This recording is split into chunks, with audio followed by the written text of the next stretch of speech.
안녕하세요. 저는 서울 동작구에 살고 있는 30대 중후반의 여성입니다. TV를 틀어보면 연예인 가족들, 특히 결혼한 지 몇십 년이 지났는데도 인꼬 부부로 살고 있는 커플들의 이야기가 자주 나오더라고요. 그 오랜 시간 함께 살면서 결혼을 했던 그때 그 마음이 변하지 않았다는 건 제가 봐도 대단할 정도더라고요.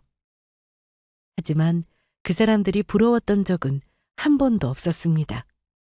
왜냐하면 저에게도 그런 남편이 있었거든요.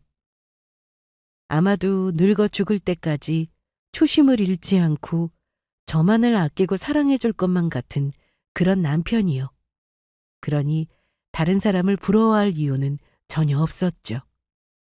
하지만 그게 얼마나 순진한 생각이었는지를 알게 된 것은 지금으로부터 채 1년도 되지 않은 어느 날의 일이었습니다. 저는 결혼한 지 5년이 넘도록 남편을 제대로 알지 못하고 있었습니다. 세상 다정한 남편, 자상한 아빠였던 그 사람에게 집까지 얻어다 준 상간녀가 있었다는 사실을 저는 까맣게 모르고 있었거든요. 아마 그날의 일이 아니었다면 저는 지금까지도 그 충격적인 사실을 전혀 눈치채지 못한 채 살고 있었겠죠. 오늘 이 사연을 통해서 여러분께 그 이야기를 들려드릴까 합니다. 남편을 처음 만난 건 대학 시절이었습니다.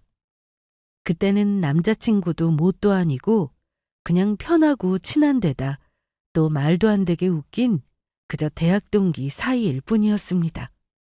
그랬던 저희가 이성적인 감정으로 만나 사귀게 되었던 건 그 애가 군대를 다녀오고 나서의 일이었는데요. 야, 김은혜, 너 진짜 너무한다. 어떻게 면회 한 번 안 올 수가 있냐?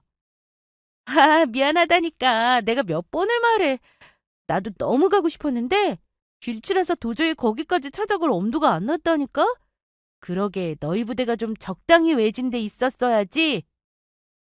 휴가를 나올 때마다 면회를 안 온다며 징징대는 걸 받아준 게 벌써 몇 번째였는지. 그때마다 제가 술도 사고 밥도 사고 커피까지 샀는데 그럼에도 제대를 하던 그 순간까지 한 번 와주면 안 되는 거냐며 투덜대더라고요. 하도 귀에 못이 박히게 들어서 이 정도면 차라리 저도 한 번 가지고 치워버리는 게 낫겠다 싶더라고요. 하지만 그럴 수가 없었죠. 귀찮은 건 둘째치고 이름도 처음 들어보는 산골짜기에 있다는 부대를 찾아갈 엄두가 나지를 않았거든요. 그 이유는 앞서 말했던 것처럼 제가 심각한 길치였기 때문이었어요. 그리고 저 당시까지만 해도 지금처럼 모르는 동네에서도 핸드폰 인터넷으로 손쉽게 내비를 찾는 게 가능하던 시절도 아니었고요. 솔직히 내가 면회만 못 갔던 것뿐이지. 너 나올 때마다 사준 밥이랑 들인 시간 생각하면 할 말 없는 것도 아니라고 봐. 지금도 이 금쪽 같은 시험 기간에 너랑 이렇게 앉아서 노닥거리고 있잖냐. 아이고, 시간 내주셔서 영광으로 생각하고 있습니다. 당연히 그래야지. 근데 넌 나 말고는 만날 친구도 없냐? 제대 후에는 바로 복학하는 대신 세상을 알고 싶다나 여행을 떠나겠다나 하면서 그 애가 한 학기 휴학을 하고 있던 참이었거든요. 그래서 당분간은 볼 일이 없겠다 싶었는데 이게 웬걸요. 간다던 여행은 안 가고 저만 따라다니고 있더라고요. 거진 한 달 정도를 그렇게 만났을 때쯤 제가 제발 다른 친구들도 좀 만나라며 투덜댔거든요. 그런데 그제서야 갑자기 이런 소리를 하더라고요. 근데 참 이상한 게 뭔지 알아? 뭐가 그렇게 이상한데? 군대에 있는데 이상하게 네 생각만 자꾸 나더라. 내 생각이 났다고? 아니, 네 생각만 났다고. 정말 생각지도 못했던 갑작스런 그 고백에 저는 당황한 나머지 순간 할 말을 잃어버리고 말았습니다. 술 취해서 하는 헛소리인가 싶기도 했고요. 뭐라고 반응을 해줘야 할지 몰라 가만히 있었더니 앞에서 한마디 더 덧붙였습니다. 내가 너 좋아하고 있더라고. 나도 그때 알았어. 술김에 들어서 그런 건지 아니면 선선한 밤 공기에 분위기에 휩쓸려서 그랬던 건지 저는 얼떨결에 그 고백을 받아주게 되었고 그날부터 저희는 사귀기 시작했습니다. 뭔가 부끄러운 느낌에 친구들에게는 절대로 비밀로 하자고 했지만 이게 또 너무 친하던 사이다 보니까 숨겨지지가 않더라고요. 아무래도 자연스럽게 수저를 챙겨주고 춥다고 겉옷을 벗어주고 다 같이 모인 자리에서 굳이 제가 못 먹는 매운 메뉴를 다른 걸로 바꿔서 시키는 남자친구를 보면요. 아무리 눈치가 없는 사람이라도 모를래야 모를 수가 없었죠. 그렇게 동기 사이에서 연인으로 발전해 나가는 동안 저희 두 사람도 많은 시행착오를 겪었고요. 연애는 심장이 튀어나올 것처럼 설레는 부분도 있었고 때로는 얘랑 지금 이게 뭔가 싶을 때도 있었지만 대체적으로는 즐겁고 행복했던 것 같습니다.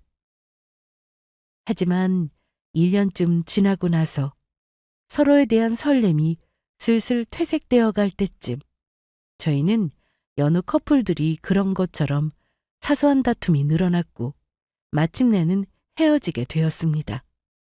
제가 졸업을 앞두고 한참 바쁘게 면접을 보러 다니고 있던 그 시점이었죠.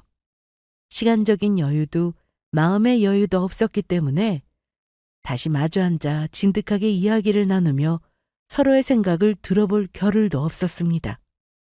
그 사이에 오해는 점점 깊어져 갔고 그렇게 서로 없이는 못 살 것 같던 저희도 결국은 헤어지게 되더라고요. 아마 그때 제가 겪었던 상실감은 다른 연애들의 2배 이상은 되었던 것 같습니다. 남자친구뿐만 아니라 친한 친구마저 잃어야 했으니까요. 그렇게 몇 년이 더 흘렀습니다. 간간히 친구들을 통해서 서로에 대한 근황은 전해 듣고 있었죠. 그애도 졸업을 했고 취직을 했고 가끔씩 연애도 하고 있다는 소식을 말이에요. 저 역시 마찬가지였습니다. 취업을 하고 그 뒤로 2번의 연애를 했었죠. 그리고 그 연애들이 끝날 때마다 했던 생각은 한 가지였습니다. 이제는 더 이상 예전처럼 순수한 감정으로 뜨겁게 만나는 사랑은 없겠구나 하는 생각이요. 사회에 나가 직장인이 된 상태로 연애를 하면 다들 한 번쯤은 이런 생각을 한다고 하더라고요. 못 모르던 대학 시절에 돈은 없지만 남는 건 체력과 시간뿐이고 그러면서도 마음만 깊어서 서로밖에 안 보이던 연애. 가끔씩 그 시절이 그리워질 때가 있다고요. 그토록 바라던 직장인이 되면 경제적으로는 여유로워졌을지는 몰라도 일에 지치고 늘 피곤한 데다 시간도 없어서 상대방에게 예전 같은 뜨거운 마음이 생기기가 어렵다고요. 서로에게 어떤 문제가 있어서가 아니라 그냥 그렇게 되는 게 현실이라고 하더라고요. 저 역시도 똑같은 생각을 했던 것 같습니다. 그 와중에 자연스럽게 생각나는 건 그 해였죠. 어떻게 살까 많이 변했으려나. 아마도 내 원망을 하고 있을까. 그런 생각도 해보면서요. 그랬는데 거짓말처럼 저희는 다시 만나게 되었습니다. 대학 동기 결혼식장에서였죠. 솔직히 만날 수도 있을 거라는 생각을 하지 않았던 건 아니었습니다. 아침부터 엄청나게 공들여서 옷도 차려입고 머리도 세팅하고 화장도 내 결혼식이라도 되는 것처럼 하고 갔어요. 꼭 얘가 아니라 누구라도 혹시나 전 남자친구를 만날지도 모를 자리에 나간다면 그랬겠지만요. 드디어 결혼식장에 도착하자 멀리서도 한눈에 알아보겠더라고요. 대학 다닐 때는 생전 본 적이 없던 정장 차림의 전 남자친구는 그간 훨씬 더 근사하게 변해 있었습니다. 원래도 제가 좋아하는 얼굴이기도 했고요. 하지만 막상 다가가서 말을 걸기에는 뭔가 어색하더라고요. 친구들 무리에 섞여서 그저 어색하게 눈인사만 주고받고 그게 끝이었습니다. 친구들도 저희의 과거를 다 아니까 오히려 더 조심스러워했고요. 아, 망했다 싶어서 자리에 앉아 있는데 갑자기 옆자리에 앉아있던 친구가 벌떡 일어나서 자리를 뜨더라고요. 그리고 옆자리를 채운 건 바로 전 남자친구였습니다. 뭐야? 너랑 얘기하고 싶어서. 내가 민주한테 자리 바꿔달라고 했어. 잘 지냈어? 어? 잘 지냈지. 너는? 몹시도 당황했지만 그때는 당황한 티를 내지 않으려고 엄청 애를 썼던 기억이 아직도 나네요. 걔는 아무렇지도 않게 그동안의 근황에 대해서 이야기하면서 웃기도 잘 웃더라고요. 제 심란한 마음은 전혀 모른 채로요. 그렇게 결혼식이 끝나고 밥도 먹고 애들이랑 얘기도 잘 끝내고 일어서려는데 둘이서 따로 커피나 마시러 가자고 하더라고요. 그러면서 하는 말이 이거였어요. 나 그동안 내내 이 생각만 했었어. 그때 너한테 조금 더 잘할걸. 헤어지자고 할 때 한 번 더 잡아볼걸 하면서. 결론만 말씀드리자면 그렇게 저희는 다시 사귀게 되었습니다. 그 소리를 듣는데 설레더라고요. 다시 만날 생각을 했을 때 망설이지 않았던 것은 아니었습니다. 한번 헤어졌었던 커플은 똑같은 이유로 다시 헤어진다고들 하잖아요. 저희는 재결합을 하면서 주변 친구들에게 그 말을 수도 없이 많이 들었었거든요. 그 말을 너무 듣기 싫어서 나중에는 오히려 오기가 생기더라고요. 무조건 절대로 헤어지면 안 되겠다. 진짜 잘 지내야겠다. 이렇게요. 하지만 꼭 그런 이유 때문에서가 아니라 저희는 다시 만난 이후로 그냥 잘 지내고 있었습니다. 이미 한번 헤어져 봤고 서로와 헤어져 있었던 시간 동안 후회를 많이 했었기 때문에 상대가 싫어하는 행동은 절대로 하지 않으려고 노력했거든요.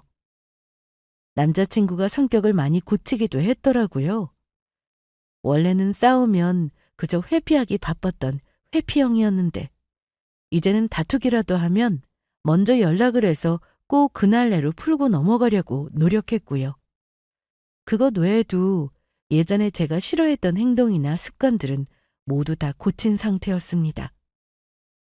밤 늦게까지 사람들과 어울려서 술 마시는 것, 술 마시고 연락이 안 되는 것, 게임하느라 내 연락 안 받는 것 등등 나열하자면 끝도 없었는데 글쎄 그걸 모두 안 하더라고요.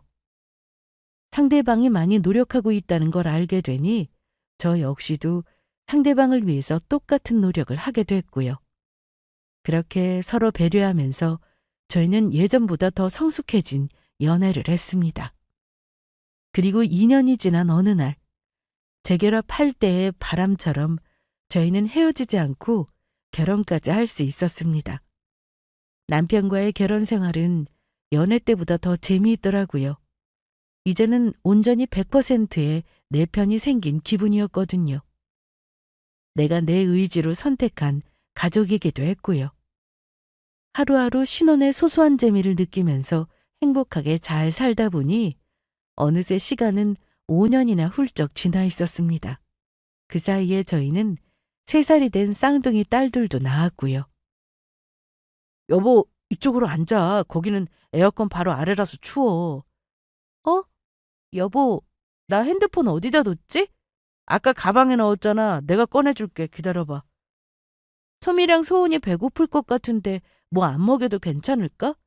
아직은 괜찮아. 애들은 내가 알아서 먹일 테니까 신경 쓰지 말고 당신 밥부터 먹어. 모처럼 당신 좋아하는 거 먹이려고 밖에 나왔는데.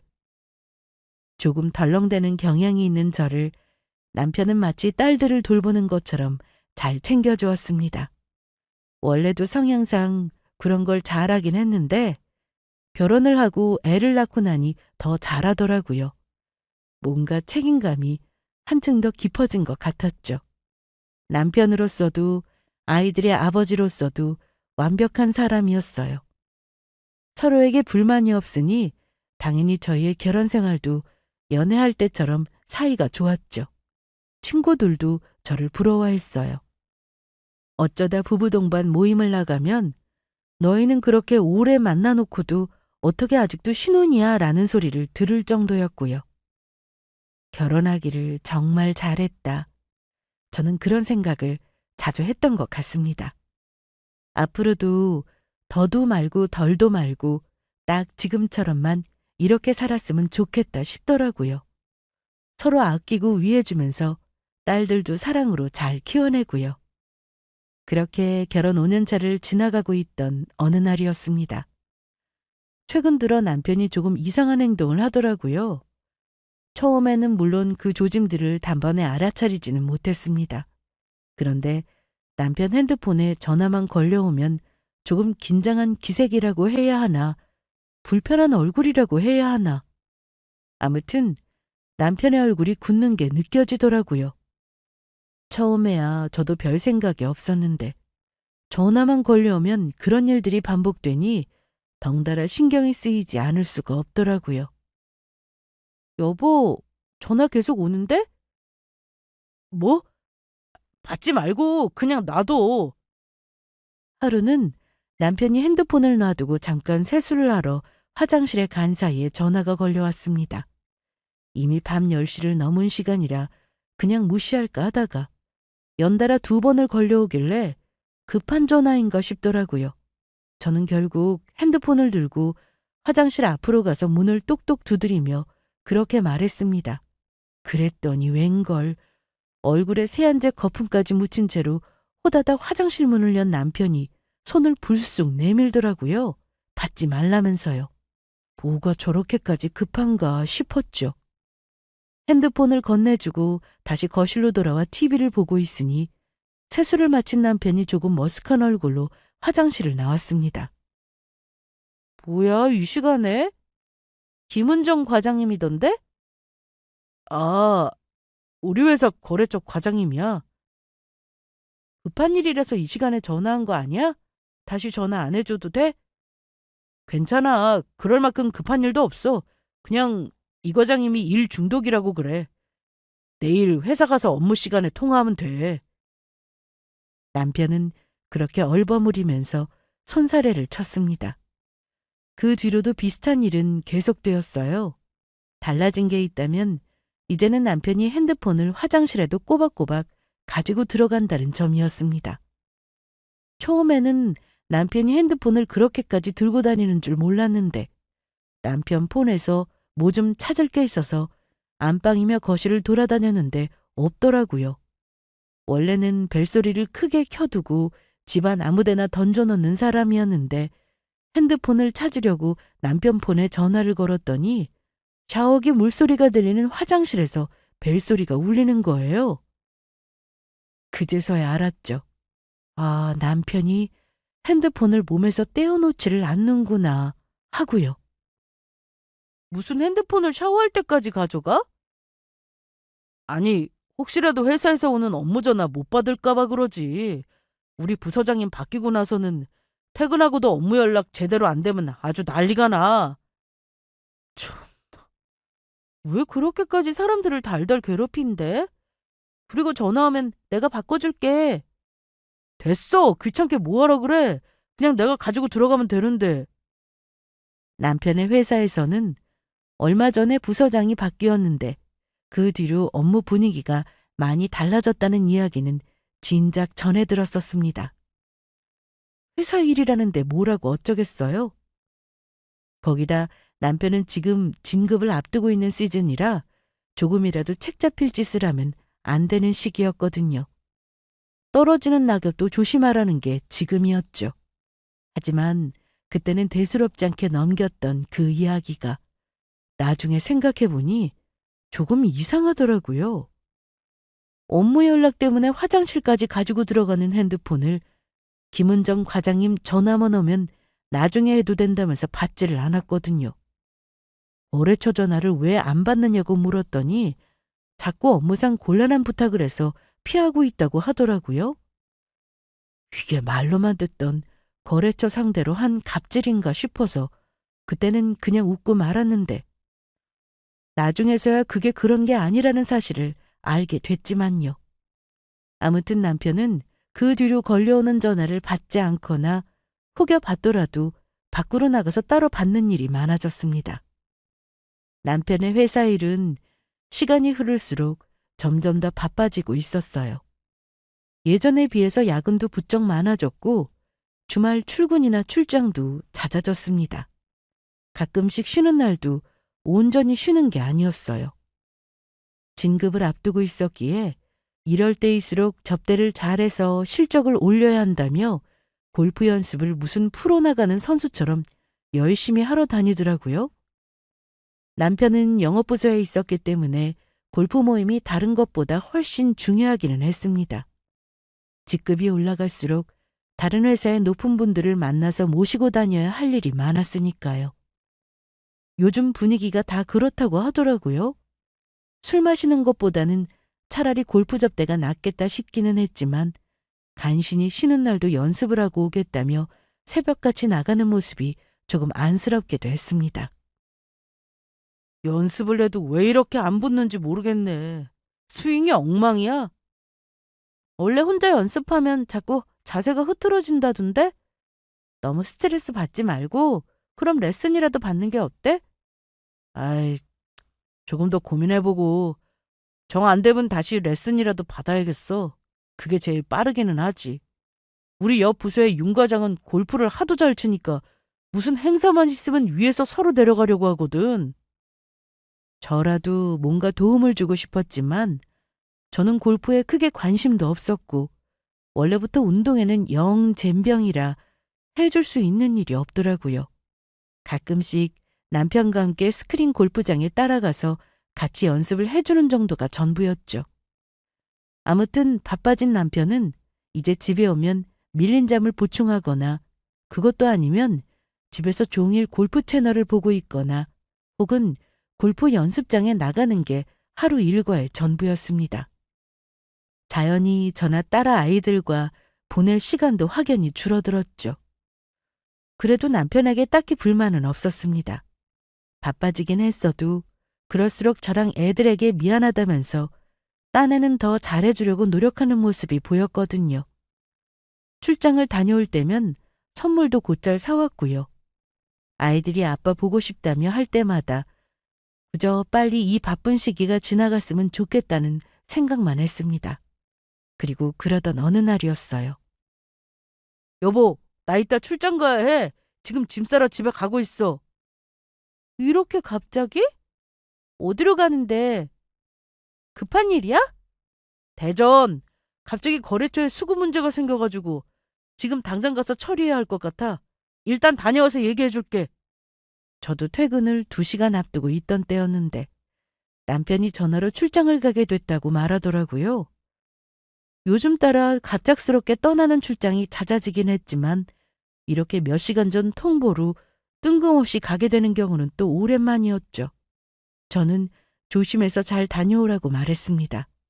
가서 잘 연락이 안 될 수도 있다는 대답이 돌아왔고요. 남편이 없으니 제가 어린이집에 애들을 픽업하러 가야만 했어요. 하는 수 없이 조기 퇴근을 하고 아이들을 데리고 집으로 돌아오고 있는데 친한 대학 동기에게서 전화가 걸려왔습니다. 선아야, 오랜만이다. 잘 지냈어? 나야 잘 지냈지. 너도 잘 지냈어? 야, 근데 미선이 아버지 돌아가셨다더라. 애들 지금 다 같이 조문 갈 거야. 너도 올 거지? 뭐? 미선이 아버지가? 되게 건강하시지 않았어? 그러게 말이야. 한순간에 갑자기 그렇게 되셨다더라. 자세한 건 나도 몰라. 가서 들어봐야지. 오늘이 무슨 날인 건지 걸려온 전화는 친구 아버지가 돌아가셨다는 부고였어요. 저는 결국 친정엄마에게 전화를 해서 애들을 좀 봐달라고 부탁드리는 수밖에 없었죠. 집에 가서 옷을 갈아입고 있으니 가까이 사시는 엄마가 서둘러 오시더라고요. 애들 간식거리를 챙겨놓고 저는 곧장 차를 몰고 장례식장으로 향했습니다. 눈앞에 닥쳐올 일은 하나도 모른 채로요. 장례식장은 다행히 서울에서 그렇게 멀지 않은 곳이었습니다. 친구네 본가가 있는 경기도 남부 인근이었죠. 저는 차를 서둘러 주차하고 옷매무새를 가다듬은 후 차에서 내렸습니다. 그런데 주차장을 거의 빠져나올 때쯤 입구에 세워져 있던 익숙한 차량과 번호판이 보이더라고요. 그건 바로 저희 남편의 차였습니다. 이 차가 왜 여기 있지? 저는 어리둥절한 나머지 차 옆으로 가서 고개를 숙이고 안쪽을 들여다보았습니다. 썬팅이 조금 짙게 되어 있어서 멀리서는 안쪽에 있는 사람을 잘 확인할 수가 없었거든요. 그런데 가까이 가서 봐도 남편은 없더라고요. 저는 바로 남편에게 전화를 걸었습니다. 부고 소식을 듣고 들린 건가 싶기는 했는데 대전까지 급하게 출장 가야 한다고 말했던 사람인데 도중에 여기를 들렀다기에는 조금 앞뒤가 맞지 않는 것 같더라고요. 신호음은 계속 갔는데 남편은 전화를 받지 않았습니다. 저는 일단 전화를 끊고 먼저 친구 아버지의 빈소로 들어갔어요. 먼저 온 동기들이 저를 맞아주었습니다. 은혜야, 와줘서 고마워. 미선아, 어떡해. 네가 너무 힘들겠다. 갑자기 이렇게 가실 줄은 몰랐네. 사실 그전부터 조금 지병이 있으시긴 했어. 생각보다 빨리 돌아가시기는 했지만. 저는 생각보다 담담해 보이는 친구를 위로해주면서 다른 조문객이 올 때까지 곁에서 몇 마디를 더 나누었습니다. 그리고 밖으로 나왔더니 이미 자리를 잡고 앉은 다른 친구들이 제 수저를 챙겨주며 묻더라고요. 네 남편은 같이 안 왔어? 아, 내가 물으려고 했는데 밖에 주차장에 우리 남편 차가 있더라고. 너희들도 못 봤어? 그래? 너희 따로 왔어? 우리는 석현이 못 봤는데. 네 남편한테는 연락 안 했는데 어떻게 알고 왔지? 미선이랑 석현이는 그렇게 친하지도 않았잖아. 너한테 연락했으니까 올 거면 같이 오겠다 싶었는데. 난 얘기 안 했는데. 그럼 여기를 어떻게 알고 왔지? 부고를 돌리는 걸 담당했던 친구가 의아한 얼굴로 저에게 되묻더라고요. 오히려 묻고 싶은 건 제 쪽이었습니다. 어쨌든 주차장에 차가 있었으니 곧 들어오겠지 싶어서 저는 육개장을 먹으며 일단 친구들과 밀린 안부들을 나누고 있었죠. 하지만 그렇게 30분이 넘게 흘러도 남편이 빈소에 코빼기도 비치지 않았습니다. 오는 도중에 길이 엇갈렸나 싶어서 저는 다시 남편에게 전화를 걸면서 그 사람을 찾으러 나섰죠. 장례식장은 여러 층으로 나누어져 있었고 다른 빈소들도 꽤나 많은 편이었거든요. 2층을 더 올라간 순간 저는 어느 빈소에서 남편과 닮은 뒷모습을 찾을 수 있었습니다. 설마해서 자세히 살펴보니 남편이 맞더라고요. 심지어 남편은 그곳에서 상주를 서고 있었습니다. 뭐야? 그리고 그 순간 바지 주머니에서 핸드폰을 꺼내더니 슬쩍 액정을 확인하고는 다시 그대로 집어넣는 모습까지도 목격했죠. 그 핸드폰으로 전화를 걸고 있던 건 다름 아닌 저였습니다. 저 사람이 지금 여기서 대체 뭘 하고 있는 건지 저는 눈앞에서 그 장면을 보고도 잘 이해가 되지 않았습니다. 반사적으로 빈소 앞에 내걸려 있던 명패를 확인했어요. 그리고 거기에는 익숙한 이름이 있었습니다. 김은정. 늦은 저녁 가끔씩 울리던 남편 폰에 저장되어 있던 거래처 과장님의 이름이었어요. 아, 남편도 거래처에 조문을 하러 온 건가? 순간 그런 생각이 들었지만 말이 되지 않았죠. 그렇다면 조문만 하고 돌아갈 것이지 왜 지금 저기서 상주를 서고 있겠어요? 제 머릿속에서는 점점 불길한 생각이 뻗쳐가고 있었습니다. 그리고 그 꺼림칙한 느낌의 기원을 곧 알게 되었어요. 남편의 옆에 뒤돌아 서 있던 다른 여자의 얼굴을 본 순간이요. 여자는 머리에 흰색 리본핀인 상장을 매달고 있었습니다. 상주 가족임이 틀림없었어요. 아무도 고인의 딸로 보였고요. 제가 기절할 것처럼 놀랐던 이유는 또 있었습니다. 그 여자는 저도 알고 있던 사람이었거든요. 지금은 화장기가 없는 얼굴이라 조금 이미지가 달라 보이기는 했지만 저 얼굴은 틀림없이 우리가 가끔씩 가던 스크린 골프장의 여직원이었습니다. 우리가 가기만 하면 환하게 웃으며 맞이해주던, 그래서 남편이 참 인사성이 밝고 친절한 사람인 것 같다고 칭찬을 했던 바로 그 사람이요. 그 여자는 눈물을 닦으면서 남편의 어깨에 기대기도 하고 남편은 다정하게 그 여자의 얼굴을 쓸어주기도 했습니다. 저는 순간 토기가 치밀어 올랐습니다. 심장이 튀어나올 것처럼 쿵쿵 뛰면서 속이 미친 듯이 울렁거리기 시작했어요. 금방이라도 쓰러질 것처럼 휘청거리는 몸을 간신히 붙들고 그 빈소의 조문객 중 여자의 또래로 보이는 한 사람을 붙잡고 물었습니다. 죄송한데 혹시 저기 서 있는 저 상주는 여자분 남편인가요? 네? 아, 네. 은정이 남자친구라고 들었어요. 남자 친구라고요? 네. 아무래도 이 집에 자식이라고는 은정이밖에 없으니까. 아들이 없어서 은정이가 대신 상주 좀 서달라고 부탁했다고 하던데요. 남자친구분도 충분히 오래 만났다고 들었고. 오래 만났대요? 남자친구를요? 네. 그런데 누구시죠? 저는 다소 이상한 얼굴로 저를 훑어보는 조문객을 뒤로하고 그 자리를 뛰쳐나왔습니다. 더 이상은 울렁거리는 속을 참을 수가 없었거든요. 그대로 화장실로 달려가서 미친 듯이 구역질을 해댔습니다. 요즘 접대 때문에 골프 연습을 하러 가야 한다고 연보를 외우던 남편. 쉬는 날도 없이 틈만 나면 골프 얘기만 하던 남편. 그리고 쉬지도 못하고 스트레스 받는 남편이 안쓰러워 잘 다녀오라며 스크린 골프장 이용료까지 내주었던 등신 같은 저. 그 모든 지난 날들이 한순간에 주마등처럼 눈앞을 스쳐 지나갔습니다.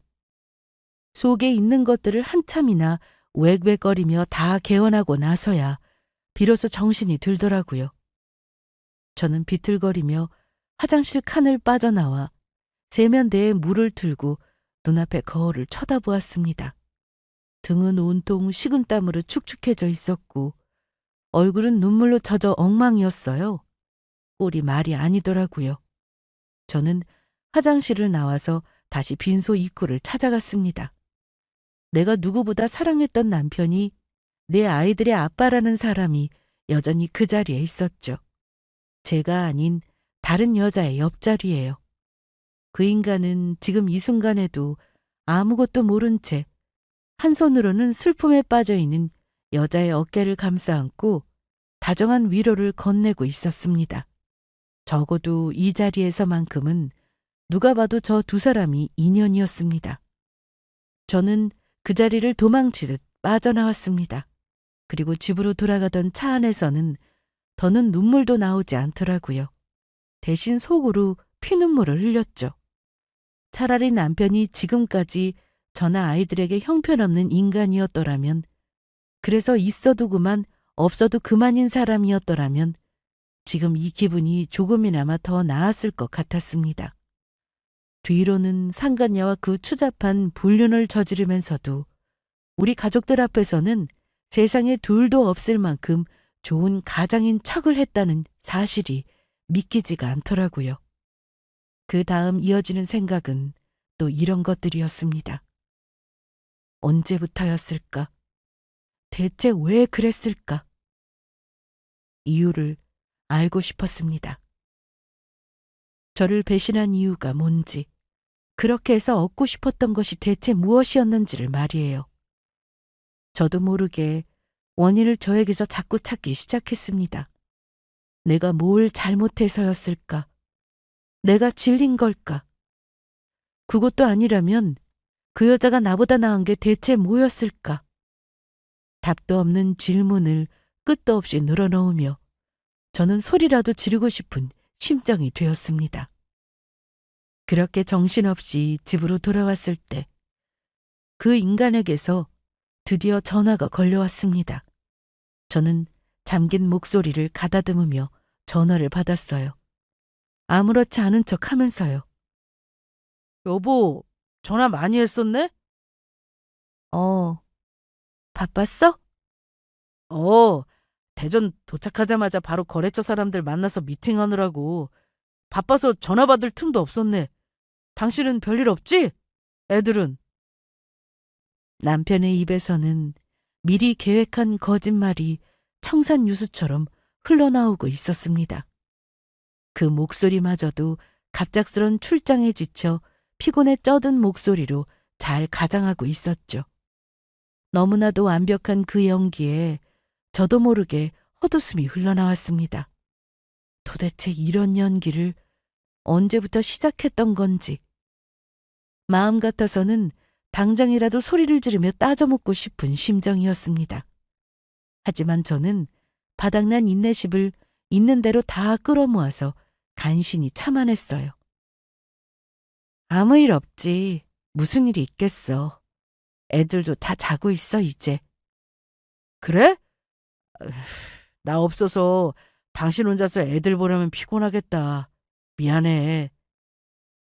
아니야. 언제쯤 돌아올 것 같아? 일이 끝나봐야 알아서 아직 확실하지는 않은데 아마도 한 사나흘 후쯤이면 될 것 같은데?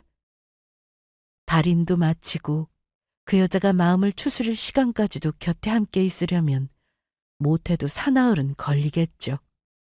이미 충분히 예상하고 있었던 대답이었습니다.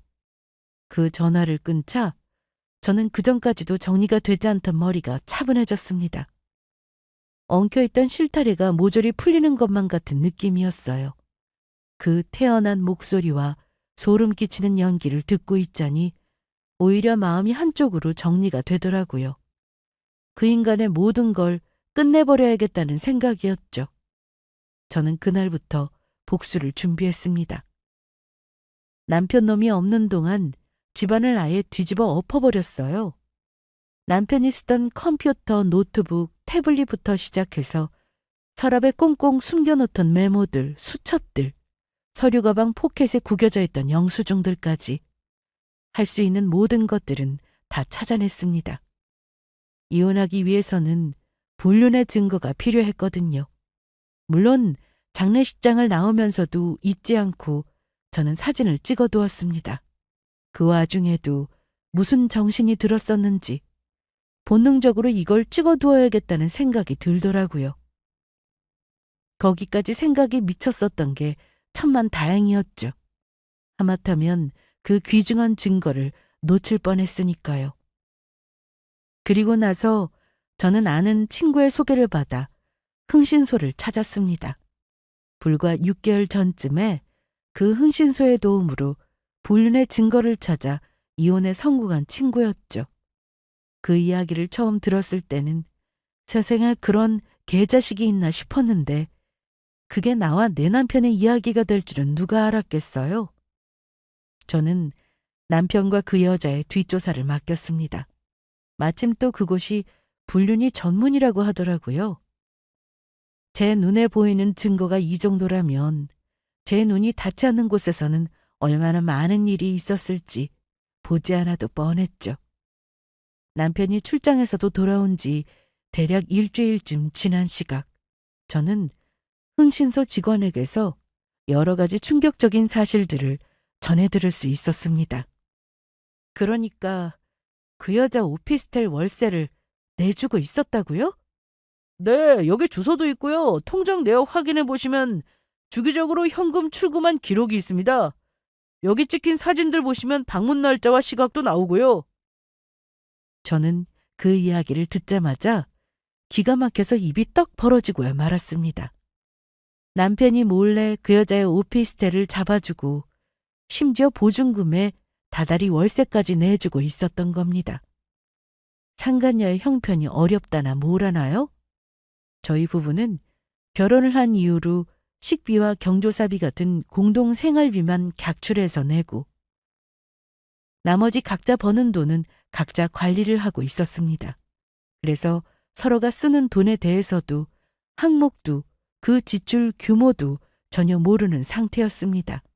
물론 보여달라고 하면 언제든지 보여주었지만 그것도 결혼한 지 2년 차가 넘어서고부터는 보여달라는 말조차도 하지 않았습니다.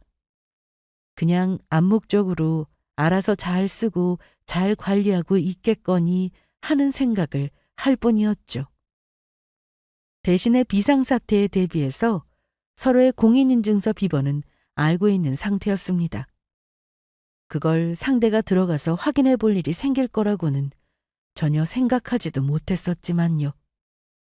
저는 결혼한 이후 정말 처음으로 남편의 통장을 샅샅이 뒤졌습니다. 1원이라도 수상쩍게 빠져나간 항목이 있다면 모두 의뢰를 맡겼죠.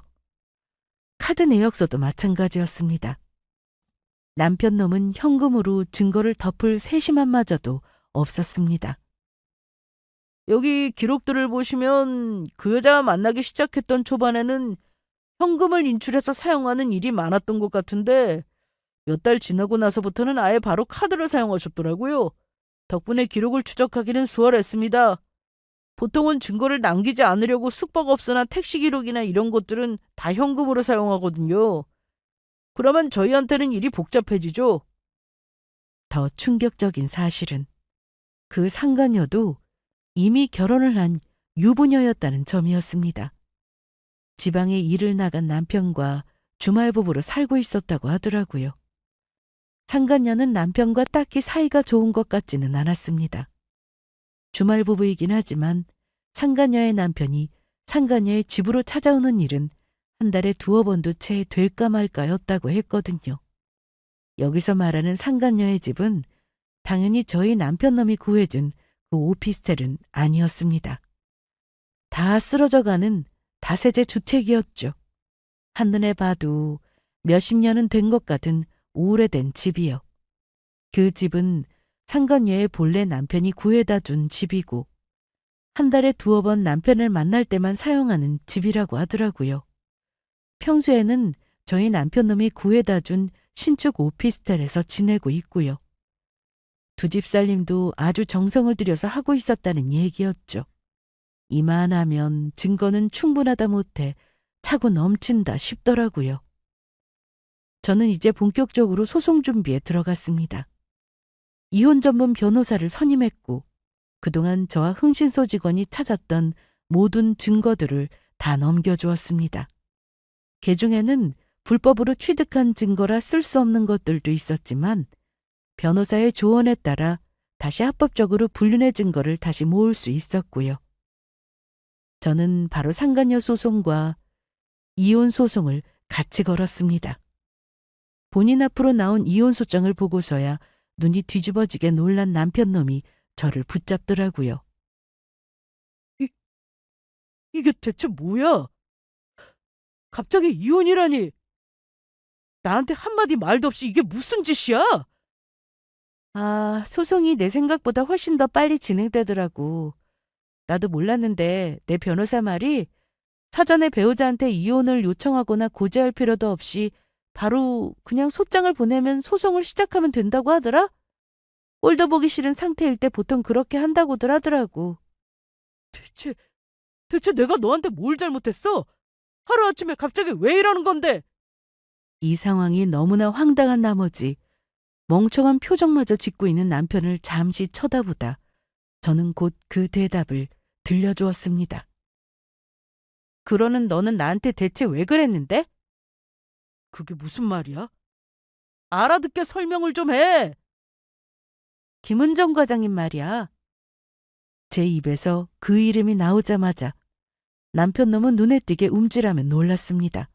하지만 침을 한 번 삼키며 제 눈치를 살피더니 이내 되묻더라고요.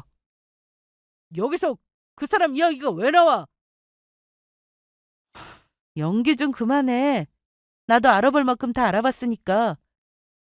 무슨 오해가 있는 것 같은데 그분은 나랑 전혀 관계없는 사람이야. 너 대체 무슨 말도 안 되는 상상을 하고 있는 거야? 일단 끝까지 발뺌하고 보겠다. 이거더라고요. 저는 한숨이 나왔습니다. 더 이상은 실망할 것도 없다고 여겼었는데 이 순간마저도 마지막까지 저를 속여보려고 발버둥치는 그 모습에 다시금 새로운 실망감이 들었거든요. 왜 관계가 없어? 그 여자 아버지 장례식에 상주까지 서놓고는? 그 여자가 들으면 너무 섭섭하겠는데? 이거 완전 순 나쁜 자식 아니야. 그, 그걸 네가 어떻게... 마침내 제 입에서 장례식 이야기가 나온 순간 남편 놈은 기절할 것처럼 놀라 펄쩍 뛰었습니다. 그 몇 초 사이에 머리를 얼마나 열심히 굴렸던지 눈동자가 몇 번을 돌아가더라고요. 얼굴이 새파랗게 질렸다 흥분해 붉어졌다를 반복하면서요. 저는 말없이 팔짱을 낀 채 그 꼴을 계속 쳐다보고만 있었습니다. 그리고 마침내 더는 안 되겠다 싶었던 건지 그 인간은 저에게 매달리기 시작했습니다. 은희야, 솔직히 말할게. 그래, 네 말대로 그 여자랑 조금 만났던 건 사실이야. 근데 진짜 다른 감정은 없었어. 그냥 하는 얘기를 들어보니까 형편도 어려운데 남편이랑도 사이가 안 좋다고 해서 처지가 너무 딱하기도 하고 그래서 그랬던 거야. 동정심 같은 거였어. 정말이야. 할 말은 그게 다야? 여보, 제발. 그 여자는 딱하고 집에서 기다리는 네 처자식은 안 딱하든? 동정이든 사랑이든 나는 이제 관심 없고 우리 이혼이나 하자. 그랬더니 이혼은 못한다고 아주 난리를 치더라고요. 뭘 잘했다고 큰소리까지 쳐가면서요. 어차피 이건 이미 본인의 손을 떠난 일이라는 걸 아직도 모르는 눈치였어요. 저는 아이들을 데리고 친정에 잠깐 나가 있었습니다. 그리고 그 사이에도 이혼 소송 절차는 착실히 진행되었고요. 나중에 법정에 나온 남편 놈을 보니 눈탱이가 아주 밤탱이가 되어 있더라고요. 알고 보니 상간녀 남편이 불륜 사실을 알게 되어서 그날 바로 이 인간을 두들겨 패러 달려왔다고 하더라고요. 얼마나 얻어맞았는지 얼굴이며 몸이며 멀쩡한 곳이 없을 정도였습니다. 자업자득이다 싶더라고요. 그리고 저는 이혼을 했습니다. 얼마 안 되는 돈이지만 위자료를 받았고 아이들의 양육권도 당연히 제가 가져왔고요. 상간녀 소송에서도 승소해 정신적 피해에 대한 위자료를 받았습니다. 모든 것이 다 예상했었던 결과였죠. 다만 저런 것도 아빠라고 함께 살았었던 아이들에게 미안할 뿐이었습니다. 나중에 알게 된 사실이지만 상간녀를 만나온 시기는 1년이 약간 넘었다고 하더라고요. 그리고 그 1년 동안 셀 수 없이 많은 거짓말로 저를 속이며 그 여자를 만나왔고요. 저는 남편을 통해서 인간의 두 얼굴에 대해서 생각해보게 되었습니다. 아무리 인간은 입체적이라지만 저렇게까지 완벽한 연기를 해오고도 뒤로는 바람을 피울 수 있었다는 사실이 아직도 믿기지가 않았죠. 저희 부모님을 비롯해서 제 주변 지인들도 그 사람이 바람을 피웠다는 사실을 믿지 못할 정도였거든요. 무슨 오해가 있는 게 아니냐면서요. 그래서 저도 처음에는 제 자신에게서 불륜의 원인을 찾으려고 했었죠. 그럴 만한 이유가 있었을까? 내가 잘못한 게 있었을까? 이런 생각을 하면서요. 하지만 저는 이제 깨달았습니다. 바람에는 어떤 특별한 이유가 있었던 게 아니었고 저의 잘못도 없었다는 사실을요. 그냥 전 남편이 그것밖에 되지 않은 인간이었기 때문에 이 모든 일이 일어났다는 것도요. 그 인간은 상간녀와도 헤어지게 되었다고 합니다. 처자식도 잃고 상간녀와도 헤어지게 되었으니 지금쯤이면 본인이 저지른 일의 대가가 무엇인지를 돌아보면서 후에 비슷한 것이라도 하고 있을진 모르겠네요. 여기까지 들어주셔서 감사합니다.